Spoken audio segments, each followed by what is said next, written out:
सगळ्यांना नमस्कार, मी आहे प्रिया। आज आपण बघणार आहोत एक हेल्दी स्वीट स्नॅक्स रेसिपी जे बनते अगदी घरच्या साध्या साहित्यापासून। मैदा नाही, साखर नाही आणि तरीही चवीला खूपच गोड, मऊ आणि अगदी परफेक्ट। हे स्वीट स्नॅक्स लहानांपासून मोठ्यांपर्यंत सगळ्यांसाठी योग्य आहे। गोड खायची इच्छा आहे पण हेल्दी खायचं असेल तेव्हा हा एक बेस्ट पर्याय ठरतो। चला तर मग वेळ न घेता सोपी, घरगुती आणि हेल्दी स्वीट रेसिपी बघूया। तर हे स्नॅक्स तयार करण्यासाठी इथे मी 1 वाटी रेशनचे तांदूळ घेतली आहे। घरामध्ये जे रोज तांदूळ आपण वापरतो ते तांदूळसुद्धा इथे घेऊ शकतो। यानंतर यामध्ये पुरेसे पाणी टाकून 2 ते 3दा तांदूळ हे चांगल्या प्रकारे धुवून घ्यायचं आहे।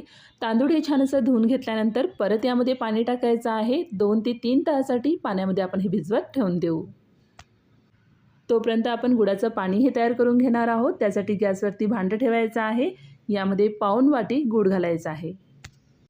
तर 1 वाटी तांदूळसाठी पाऊण वाटी गूळ हे पुरेसे आहे, म्हणजे इतकं गोड आपल्याला पुरेसे होऊन जाणार। आता गुळामध्ये 2 ते 3 चमचे पाणी घालून गूळ हे कमी आचेवर पूर्णपणे वितळून घेऊ। इथे आपल्याला गुळाचा पाक तयार करण्याची गरज नाही। गूळ हे पूर्णपणे विरघळल्यानंतर गॅसचे आचे बंद करायचा आहे आणि या गुळाच्या पाणीला पूर्णपणे थंड होण्यासाठी ठेवून देऊ। यानंतर परत गॅसवरती पॅन ठेवायचा आहे। यामध्ये 1 चमचा तूप घालायचं आहे। तूप हे गरम झाल्यावर यामध्ये अर्धी वाटीपर्यंत सुक्कं नारळाचं पूड, ज्याला आपण डेसिकेटेड कोकोनट पावडर म्हणतो, ते यामध्ये टाकायचं आहे। आता या डेसिकेटेड कोकोनट पावडरला तुपामध्ये थोडंसं लालसर होईपर्यंत भाजून घ्यायचं आहे। हे भाजून घेताना गॅसची आच पूर्णपणे कमी ठेवायचं आहे। असं थोडंसं लालसर होईपर्यंत भाजून घेतल्यानंतर गॅसची आच बंद करायचं आहे आणि हे भांडं बाजूला काढून ठेवून देऊ। आता 2 तासानंतर तांदूळ बघूया। तांदूळ हे छान असं भिजले गेले आहे। एकदा पाण्यामध्ये धुवून घ्यायचं आहे आणि यामधील पूर्ण पाणी हे बाहेर काढून घेऊ।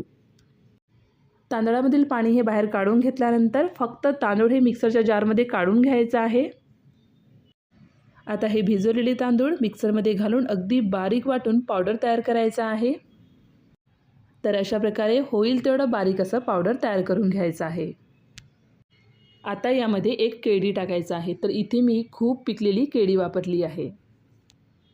सोबतच यामध्ये तयार करून ठेवलेलं गुळाचं पाणी, पाव चमचा मीठ, अर्धा चमचा वेलची पूड घालायचं आहे। हे सगळे यामध्ये टाकल्यानंतर परत एकदा मिक्सरला लावून बारीक असं वाटून घ्यायचं आहे।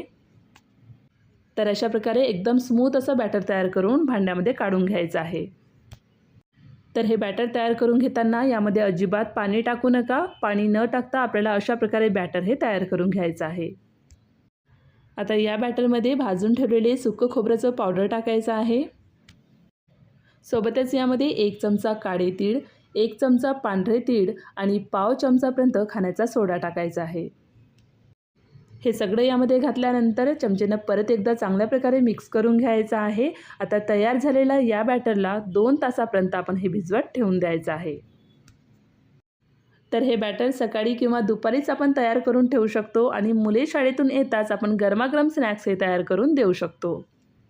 आता 2 तासानंतर आपण स्नॅक्स तयार करून घेणार आहोत। त्यासाठी गॅसवरती अप्पे पॅन ठेवायचा आहे आणि प्रत्येक मोल्डमध्ये थोडं थोडं तूप टाकायचं आहे। स्नॅक्स इथे हेल्दी वेमध्ये करत असल्यामुळे तेलाचा वापर केला नाही। तूप हे गरम झाल्यावर थोडं थोडं बॅटर साच्यामध्ये भरून घ्यायचं आहे। बॅटर हे साच्यामध्ये खूप जास्त वर येईपर्यंत भरायचं नाही। आता गॅसची आच पूर्ण कमी करायचा आहे। कमी आचेवर झाकण न लावताच आपण हे शिजवून घेणार आहोत।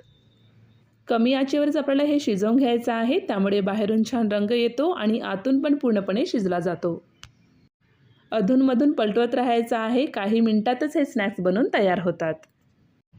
तर हे बघा, मस्त असं सोनेरी रंग आलेला आहे। तर अशा प्रकारे तयार करून एका प्लेटमध्ये काढून घ्यायचं आहे। तर याच पद्धतीने उरलेले पिठाचे देखील स्नॅक्स हे तयार करून घ्यायचं आहे। तर हे स्नॅक्स संध्याकाळच्या वेळेस किंवा मुलांच्या टिफिनसाठी पण एकदम परफेक्ट आहे। गोडही आहेत, पोटभरीचेही आहेत आणि हेल्दीसुद्धा आहे। तर तुम्हीसुद्धा ही रेसिपी नक्की ट्राय करा। आणि तुम्हाला ही रेसिपी कशी वाटली मला कमेंट्समध्ये सांगायला विसरू नका। जर रेसिपी आवडली असेल तर लाईक करा। चॅनलवरती जर नवीन असाल तर चॅनलला सबस्क्राईब करायला विसरू नका। पुन्हा भेटूया अशाच एका नवीन रेसिपीसोबत। धन्यवाद।